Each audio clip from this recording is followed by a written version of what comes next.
de mujer me creen tierna, pero me dicen perra si en la calle enseño pierna. Más que esposa, la gente anda buscando una sirvienta, mejor si calladita y con piernas abiertas. Yo soy fruta completa, no busco media naranja. No soy puta ni soy santa, soy lo que me da la gana. Aspiro a ser tratada como humana, es lo mínimo. De este delirio colectivo me emancipo, yo abdico. No asumo roles que estén preestablecidos. No te amo por tu sexo, sino por lo compartido. La libertad es cuando no hay etiquetas, el puño en alto para celebrar a las guerras. Como en la montaña están las guerrilleras, como en el micrófono hoy están las raperas. Sobrevivientes de violencia, mamás solteras, hermanas feministas del planeta Tierra. Thank you.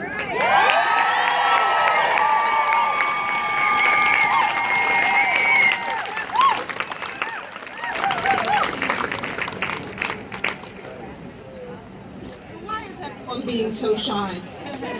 Come on the stage, come on, come out, read. Hi, thanks for coming out today.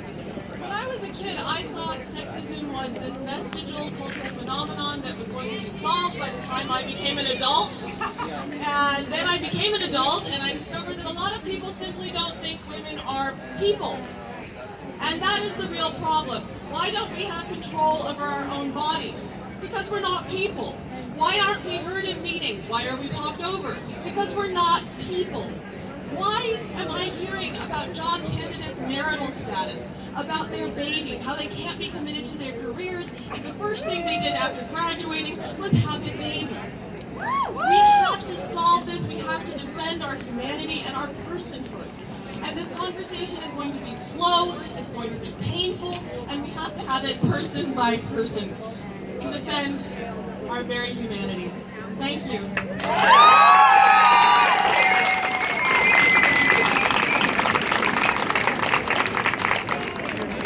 Hi everyone, my name is Erica. I'm a grad student here on campus, and I'm a member of the International Socialist Organization. You can catch our tent right over there.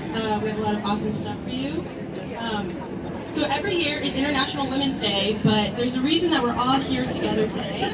So I wanted to acknowledge that today is the 100th anniversary of the February Revolution in Russia, which was kicked off by women, so that's something we should definitely be proud of. I also want to point out that this year, landmark feminists like Keeanga-Yamahtta Taylor and Angela Davis have repoliticized Women's Day. And there's a reason that's happened this year. I think a lot of us have been energized by the election of Donald Trump. And nice, yeah, he's a horrible person.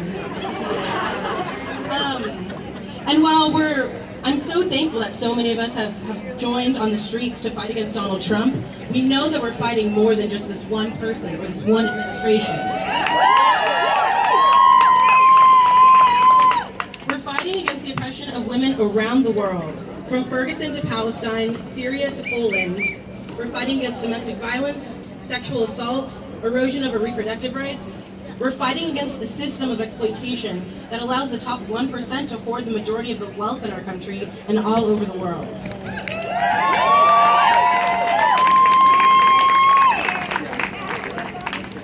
We also have to be clear with what we're fighting for, right? We don't want to be on the defensive the entire time. We're fighting for something. A world without oppression. A world for the 99%. We're fighting for a feminism not of CEOs or politicians, but a feminism for working class women.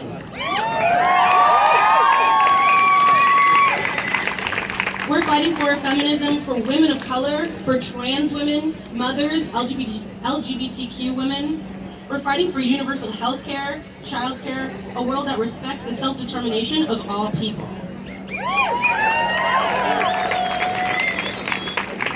We also know that how we fight matters. We know legislative gains can only get us so far.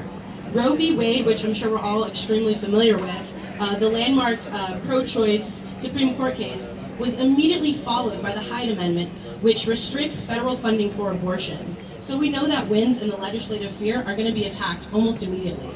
We need to look to women to the fights like the women in Poland who took to the streets immediately after a harsh abortion bill was passed, and that bill was immediately rolled back after they took to the streets en masse.